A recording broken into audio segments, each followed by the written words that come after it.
Min, nagpunta kasi ako sa iyo dito, Ate Lida, kasi binabalitaan ako. Opo. Nabalitaan ko na kasali ka daw sa Miss Philippines. Opo.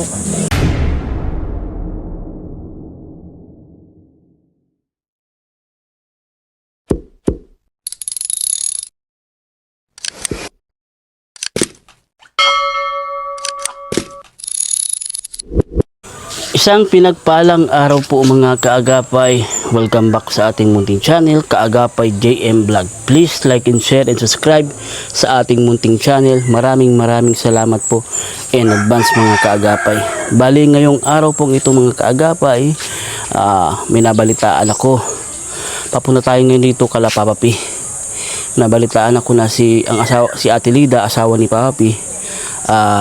Kagabi daw pinuntahan siya ni Kagawad.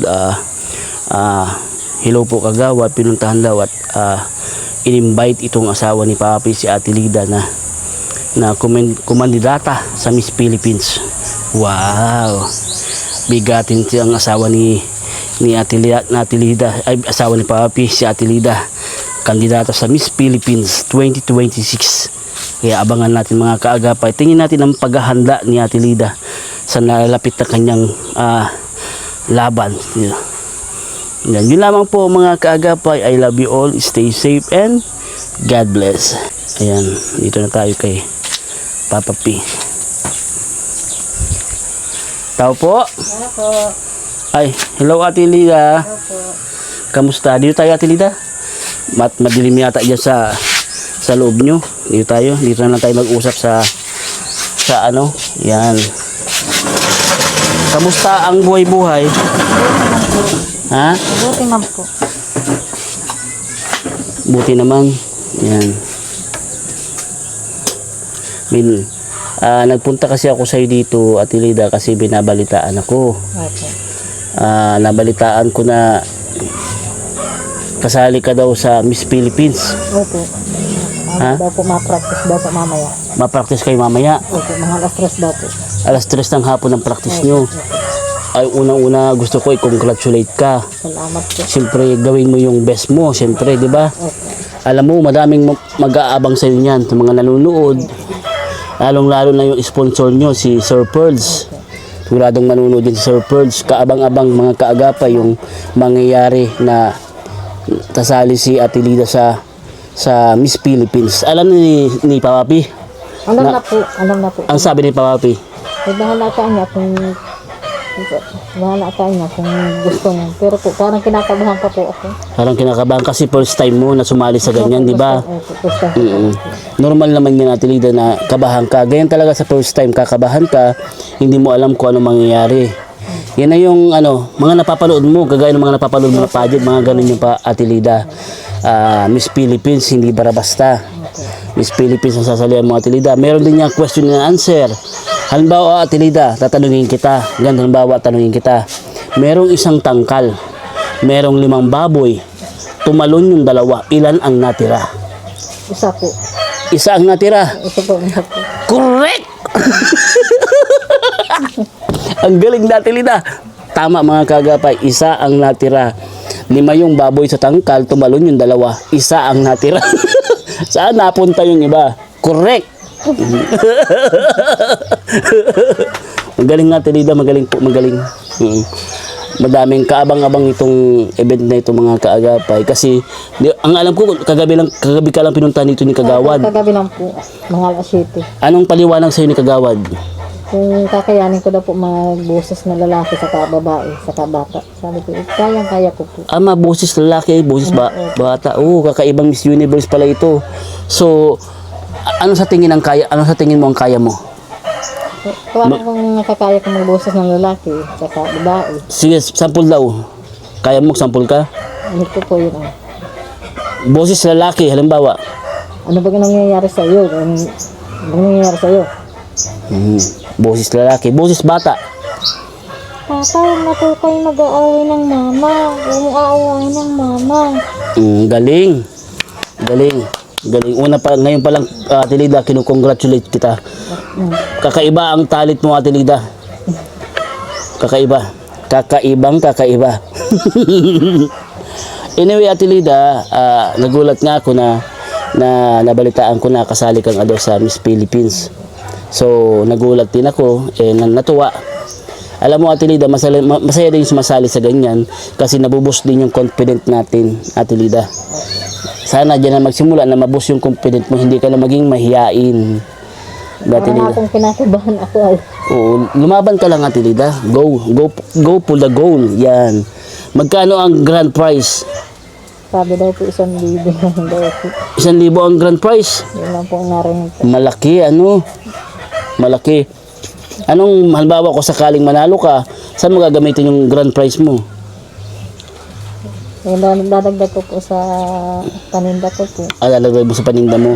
Oo nga, kasi mga kaagapay, may balita ko meron na siya ditong tinitindahan. Dito niya pinipisto sa balkon yung tinitindahan niya. Di ba? Okay. May pinipisto ka dito tindahan.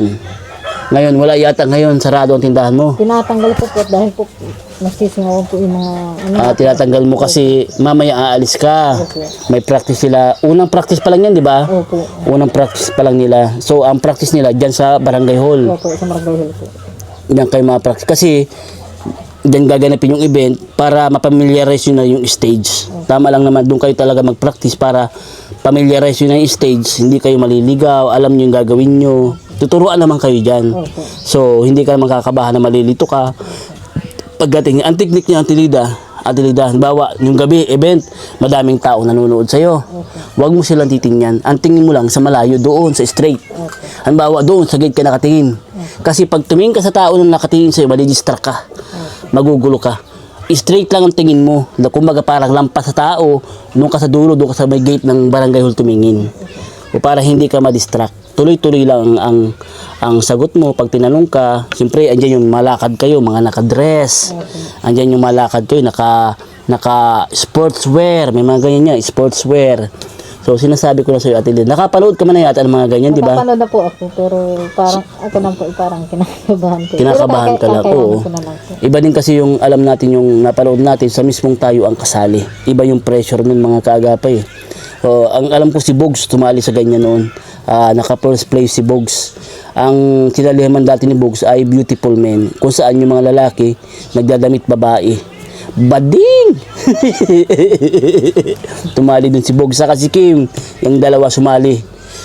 Si Kim tapos si Bogs, parehas yan. Naka first place yung dalawa. So again, congratulations, Ate Lida. Ngayon pa lang kinukongratulate kita. Nakakatuwa na masali ka sa ganyan. Kasi alam ko napakamahiyain mo. Napaproud ako sa iyo, Ate Lida. Kasi mali mo dyan na magsimula na maboost yung confident mo. Hindi ka na magiging mahiyain. Ate Lida, tama, mag-practice ka mamaya. Go lang, Ate Lida. Ano lang yan, experience mo din yan sa buhay mo. Ngayon mo lang yan may experience, di ba? So, experience mo din sa buhay yan na minsan sa buhay mo nakasali ka sa ganito, sa ganyan, di ba? Hindi yung parang ang boring din kasi naman ng buhay mo kung laging walang bago, di ba? Minsan kayo sa buhay natin kailangan din natin may something na new, something new para hindi naman tayo maboring sa life natin. Ako nga minsan na-excite ako pag sa tingin ko may bagong experience ako na hindi ko pa na-experience, nakaka-excite. Pero although andun pa rin yung kaba kasi first time mong gagawin yon, hindi mo alam ang mangyayari, hindi mo alam kung makakapag-deliver ka ba ng maayos. Andun yung doubt mo sa sarili mo. Kumbaga, andun yung doubt mo sa sarili mo. Pero Ate Lida, nadaan naman yan sa practice. Kaya nga may practice kayo para ma-perfect nyo yung kung paano yung daan nyo, kung saan ang pasok, saan ang labas. Pag-aaralan nyo yun sa practice nyo, Ate Lida. So, congratulations ulit, Ate Lida. Natuwa naman ako sa iyo na nakasali si Ate Lida sa Miss Universe, Miss Philippines. Yan, Miss Philippines. Nakakatuwa naman. So, kamusta man kayo ni Papi? Ayos lang po. Okay naman kayo? Okay. Wala mang problema? Pag nakakainom lang po. Pag nakakainom lang si Papi. Bakit ba nagwawala si Papi? Ay, pagka yung pong hindi nakakayanan, nawala po na init ang ulo sa mga... Yun ang pangit. Dapat kasi ang pag-inom ay nilalagay sa tiyan, hindi sa ulo. Diba? Opo. Ang pag-inom ay nilalagay sa tiyan, hindi sa ulo. So, paano mo hinahandle yung pag nagaganon si Papi, nagwawala? Paano mo hinahandle? Matulog na lang po ako. Ayoko Hindi mo hindi na lang po ako Hindi mo na lang iniimikan. Hindi na lang po. Mas pinipili mo na lang matulog, hinahayaan mo siya magwala. Opo, hinahayaan ko na lang. Magsawa na. Kumbaga nasanay ka na. Sanay na rin. Nasanay ka na na gano'n ang ginagawa niya, so hinahayaan mo na lang. Opo. Di pagka umaga, alam niya yung ginagawa niya pagka umaga. Hindi mo na yata po alam. Daimin hindi mo siya kinukumpronta pagka umaga, oh nagwala ka na naman kagabi. Inanahan ko man po siya, sabi niya hindi na lang po siya na nalayas na lang po. Pag sinabihan ko siyang gano'n, naalis na lang po mga. Naalis na lang. Oh, ang okay naman kay Papi kasi hindi siya nananakit ng asawa. Di ba? Opo. Never ka pa sinaktan ni Papi. Hindi pa po ako nasasaktan niya. Very good naman. Kahit paano, okay na din yun na hindi nananakit ng babae. Kasi pangit na pangit yung nananakit ka ng babae. Kagaya nung napanood ko sa Facebook viral ngayon, yung asawang pulis, sinaktan yung asawa niyang babae. So, very, very wrong. Hopefully, na wag nang dumating sa ganun. Tama din yung ginagawa mo, Ate Lida, na pag ganun nalasing si Papa P na nagwawala, hayaan mo na lang. Kasi minsan, mainit yung ulo ng tao, lasing. Tapos pag sinabayan mo pa, baka doon kayo magka-gulo-gulo. Opo. Diba? Tama din yung ginagawa mo na hinahayaan mo na lang. Hinahayaan ko na lang po. Isa naman po magparagogo. Tama yun, hahayaan mo na lang, wag mo na lang intindihin. Di ba? Opo. Wag mo na lang intindihin si Papa P. Hayaan mo siya magparawawala. Tama yun, para hindi na lumaki pa ang gulo. Opo. Oo. Nung mga nakaraan nun, nabalitaan ko, umaga na umuwi. Opo, umaga na po na uwi. Parang binata pa rin po.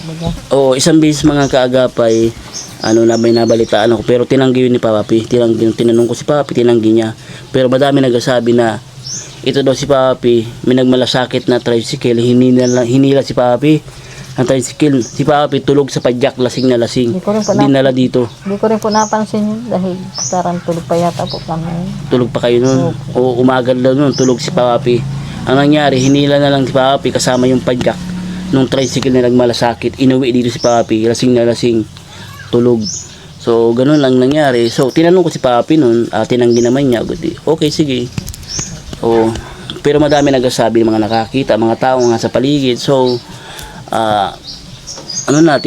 siguro sana mabago ni Papa P ang inom-inom na yan kasi hindi maganda. Di ba? Opo.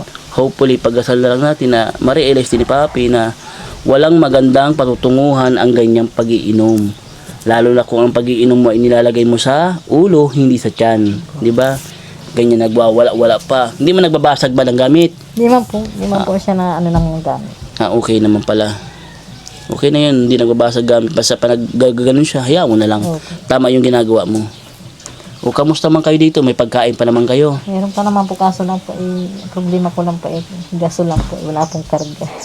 Kailan pa kayo walang gasol? Nawala na po nung Sabado. Nung Sabado pa, wala na kayong gasol. Opo. Kaya po Wala na pala kayong gasol. Ang mahal na pati mga kaagapay ng gasol ngayon. 1.6 ang gasol.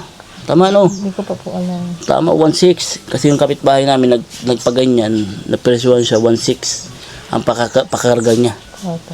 So, mahal na talaga. Nagmahal din yan. Simula na magmahal yung gas. Damay lahat.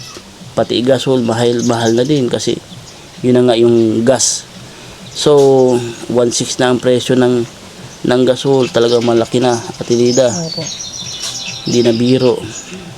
Yan ang problema pala ngayon, gasol. Di paano kayo nagluluto ngayon? Yan po sa labas, nagreklamo po yung anak ko na mausok daw po.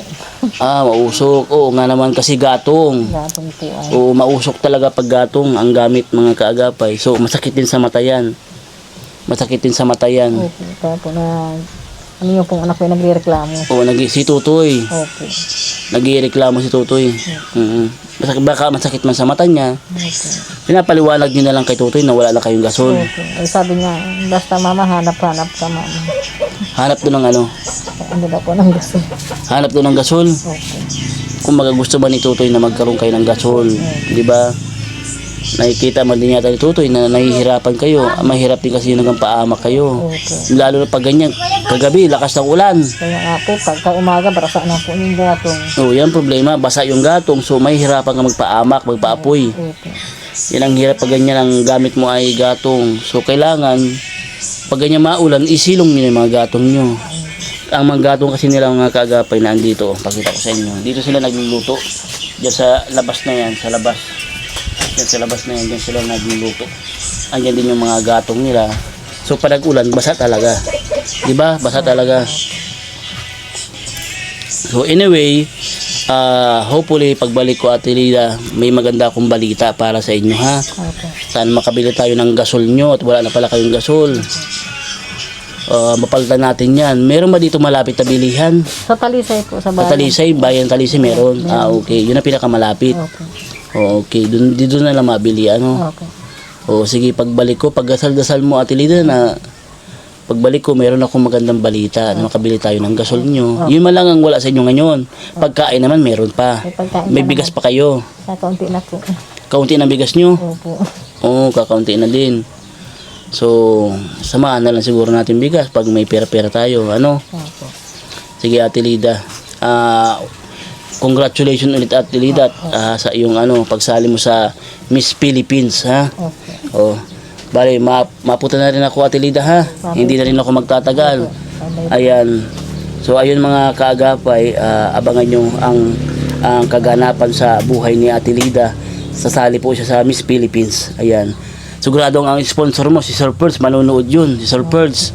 Ha? Galingan mo Ate Lida ha. Siguradong habang nasa abroad si Sir Perds, nagpapalakpak yun. Opo. Ha?